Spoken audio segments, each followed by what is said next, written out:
Hello, Assalamualaikum geng. Kembali lagi dengan aku Nomura. Okay geng, kita dah dekat nak 2 minggu tak post video kan. So untuk video kali ni just nak cakap untuk kita punya next update, kita punya banner sekarang. Okay, so sekarang ni banner Furina dengan Raya Hesley tinggal lagi 7 hari kan. So Nomura hari tu ada janji nak gacha weapon Furina dengan Raya Hesley.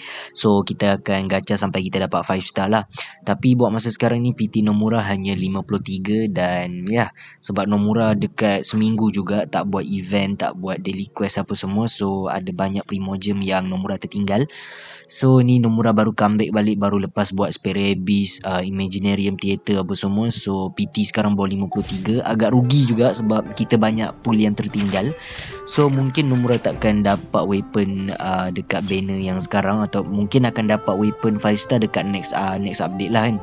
So kalau kita tak dapat weapon 5 star untuk update kali ni, kita akan gacha untuk next update lah. Dan kita kalau boleh kita akan gacha Varesa sekali, karakter 5 star Electro yang baru daripada Netherlands. So kita tengok dulu macam mana lah So kepada korang, mana yang 50-50 Nomura harapkan korang menang, dan mana yang guarantee tahniah. So ya, Nomura dua-dua 50-50 lah kan. Weapon memang 50-50, karakter banner pun Nomura 50-50 kak. Kita tak ada top up apa-apa, kita semuanya pakai daripada dalam game saja, Primogem dalam game. So kita akan gacha nanti, tengok dapat ke tak dapat. Dapat alhamdulillah, tak dapat ya udah kan, kita pun tak payah nak berharap pun, tak payah.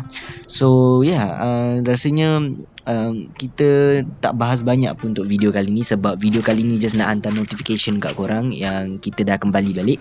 Sebab 2 minggu lepas kita ada problem sebenarnya, sebab 2 minggu ada problem sebab ada app yang Nomura pakai tu, aplikasi yang Nomura pakai untuk live stream hari tu, dia ada buat problem pula, dah tak boleh guna pula, tak tahulah kenapa.